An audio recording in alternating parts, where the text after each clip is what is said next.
Okay guys, isa na muli mapagpalang umaga, tanghali, gabi po sa inyo lahat. Sana po ang lahat ay nasa mabuting kalagayan at ligtas po sa anumang kapahamakan. Sana po kayo dako ng mundo naroon. Kumuli ang inyong likod, Maestro 21 TV, at sa ating video ngayong araw na ito mga kalingap ay tayo muli po ay magbibigay ng ating panibagong reaksyon. So dito naman po tayo sa usapang sponsor na naman po tayo mga kalingap. Okay? So sa mga nagdaan mga araw ay mga sponsors ay sinasabing di umano sila ay lumayas dahil mayroon po silang nakikitang nararamdaman at nakikitang hindi maganda dito na po sa ating community. So dito na naman po maraming mga issue ang lumabas tungkol po sa ating mga sponsor, at ito nga ay isa na naman pong group of sponsors na sinasabi ay wala nang tiwala. Hindi na nagtitiwala po kay Kalinga Prab. Kaya nga po ay ang kanila pong ambag o kanila pong ayuda o ang kanila pong bigay na biyaya sa kanila pong gustong tulungan ay kung maaari daw po, ayon po sa ating pag-uusapan ay ayaw nang ipadaan kay Kalinga Prab. Okay, so yan po yung ating pinakapaksa ngayong araw na ito mga Kalingap. Pero bago po yan, tayo muna po ay magbibigay po guys sa ama at founder po ng Kalingap, Kuya Bal Santos Matubang. At tangkilikin po natin Ate Edna Vlog, Kalinga Prab. At kung bagong silip lang po kayo, bagong dating lang po kayo sa ating munting channel, sana po ay inyo rin pong tangkilikin sa pamamagitan po ng pagbibigay nyo po ng like, share, and subscribe, at tuloy pindutin na rin po ang notification bell. At nang sa ganon, tayo pa rin po ay magkita-kita at magsama-sama sa susunod pa pong mga reaction videos na ating gagawin. Likewise, may galog shoutout sa ating mga kasaman po dyan sa Karepa, Kalingap Reactor Partners. Sa pamumuno po yan siyempre ng ating magiting na presidente, Javier De Leon, aka Birador. At huwag din po natin kakaligtaan, suportahan mga Kalingap, ang ating mga Kalingap partners, Kalingap charity vloggers, lalo na po yung mga nariyan sa iba't ibang Kalingap landing pad na mayroon po tayo sa ating bansa. Okay po, ang sentro ng ating paksa ay mula po sa isang komento. Ito pong komento na ito mga Kalingap sa aking pagkakalam ay ikinomento doon sa live o sa channel po ni Kapitana ni Hides.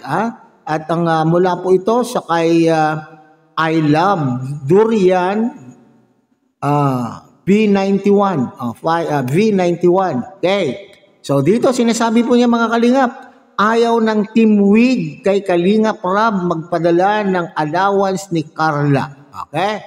So dito sinasabi ay nabanggit po yung Team Wig. So pag sinabing Team Wig, ito po yung sa aking pagkakalam kasi nagkaroon na rin po tayo ng content about po sa mga Team Wig. At sinasabi ko doon sa aking content na itong sa aking pagkakalam, itong Team Wig po ay VIP ay sponsor ng Jomcar, o kung hindi man Jomcar ay kay Baby Carla.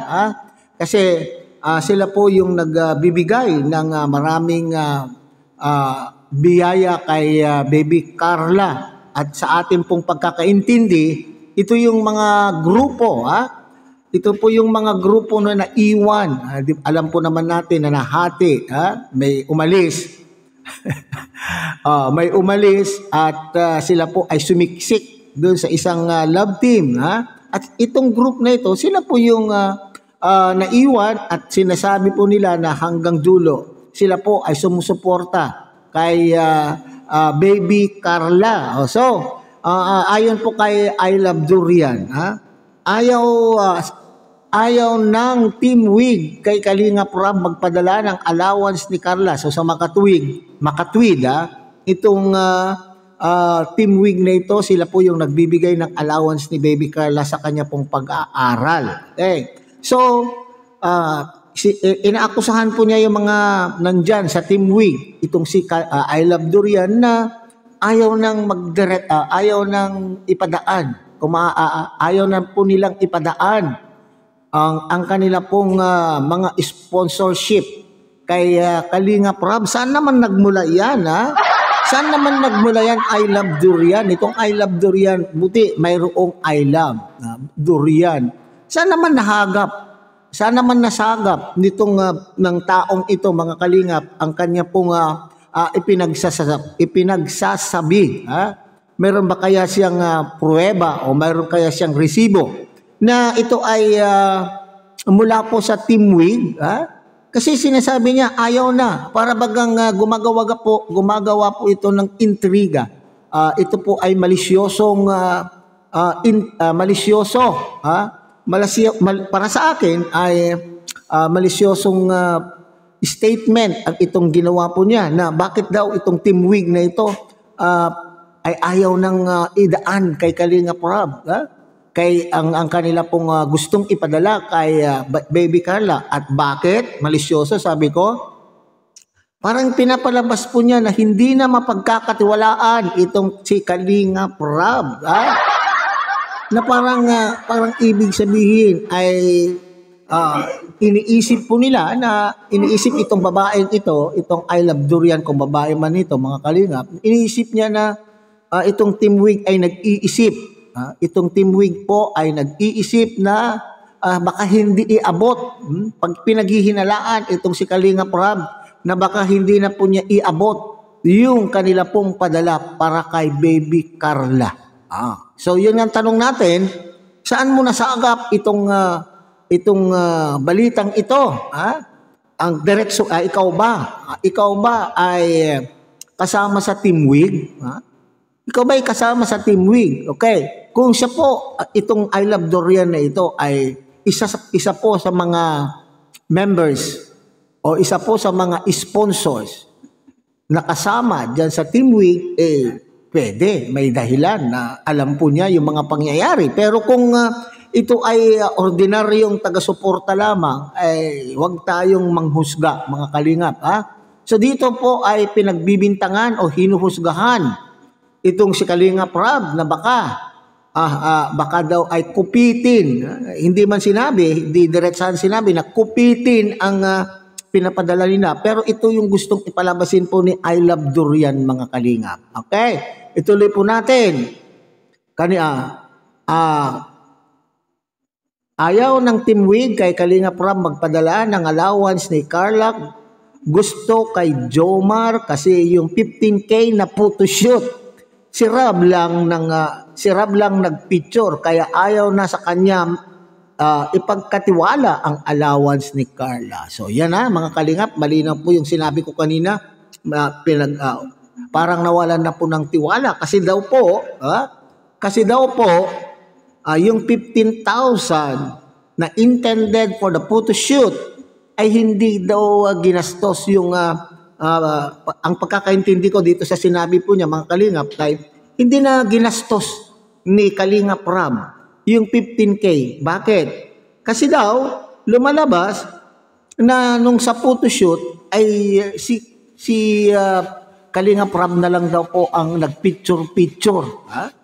So sa aking pagkakaalam, sa atin pong tayo po na nakasubaybay sa mga vlog ni Kalinga Prab tungkol po sa Jomcar, pag nagpo-photoshoot, sino ba ang nagpipicture, mga kalingap?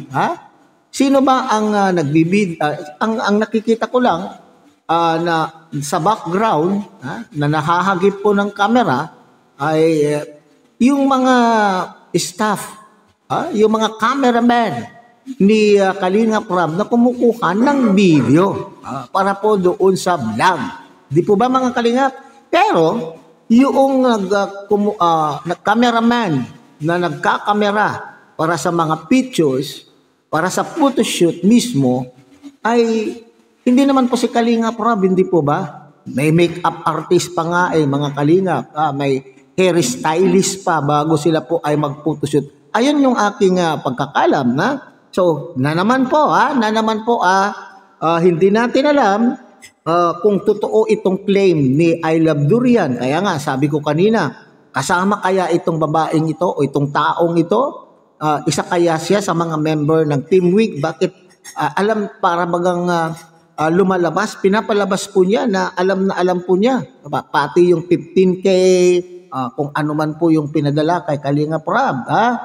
Picture na lamang daw po. So mas gugustuhin pa daw po nila na kay Papa Joms na lang daw po idaan ang kanila pong padalang allowance kay Baby Carla. Okay. So, sa akin naman pong pagkakadinig, sa aking pagkakaalam sa mga vlog na sinasabi din, pati nga si Kuya Bal, mga Kalingap, ang founder ng Kalingap, sinasabi na pwede naman pong idaan ang inyo pong sponsorship. Pwede niyong ipadaan ang inyo pong padala para sa mga beneficiaries, sa mga gusto po nyo, sa pinagkakatiwalaan po ninyo, na scouter, vlogger, kay Ate Edna daw, kay Kuya Bal, direkta doon sa mga ganon. Pero, hindi kung sino-sino, kasi baka mamaya ay pagmumula na naman po ito ng issue. Kasi baka mamaya ibigay po niyo sa hindi authorized na tao, mas lalong malaking issue po yan, mga Kalingap. So, kung kay Kalingap Jomar o kay kung kay Papa Jones gustong ipadala ng Team Wig, kung ito'y legit man at Team Wig ang nagsasabi, ay pwede rin naman po, maaring papayagan naman din po ni Kalingap Rab. Papayag naman din po siguro si Kalingap Rab kasi sabi ko nga, minsan naman ay nagsasabi po sila na, ipadaan kay wag lamang pong direkta mismo doon sa beneficiary. Yan po yung kanila pong yan po yung aking naririnig na sinasabi po nila.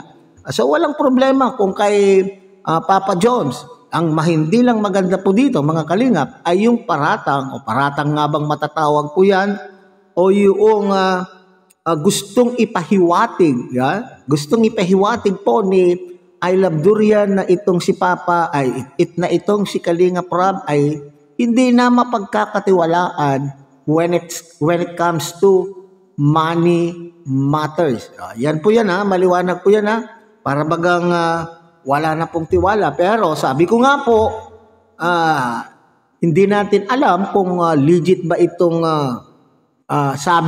legit ba itong statement na ito na nagmula po mismo sa Team Wig, or kaya naman po ay kuro-kuro lamang sa pantaha at gustong manira sa mga taong tahimik na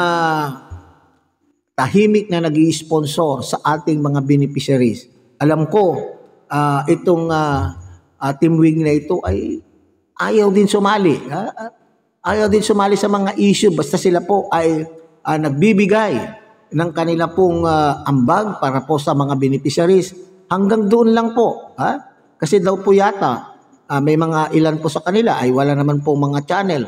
So sila po ay mga sponsor lamang po na talagang gustong tumulong po kay Baby Carla. So sana itong I Love Durian na ito, sabi ko na po, kasi siguro paninirang maliwanag na isang paninira po ito, mga Kalingap. Kasi yung komento po ay ginawa po niya doon sa live o doon sa, kung upload man po yan, sa channel ng isa pong anti-Kalingap, itong si Kapitanan ni Hyde, na parang ang tono nito ay nagsusumbong para sa ganon ay kukunin din pong itong komentong ito bilang isang content at upang masiraan po itong si Kalingap Rab. Alam nyo, kapag masama ang inyo pong ginagawa, hindi po kayo magtatagumpay. Okay? So, hanggang dyan na lang muna tayo, mga Kalingap. Muli, tangkilikin po natin Kuya Bal Santos Matubang, Ate Edna Vlog, Kalingap Rab, at siyempre muli, pinapakiusapan po kayo na sana po ay inyo rin pong tangkilikin ang munting channel na ito sa pamamagitan po ng pagbibigay niyo po ng like, share, and subscribe, at tuloy pindutin na rin po ang notification bell at nasa ganon, tayo pa rin po ay magkita-kita at magsama-sama sa susunod pa pong mga reaction videos na ating gagawin. Muli, isang mapagpalang umaga, tanghali, gabi po sa inyo lahat. Mabuhay po kayo at God bless everyone.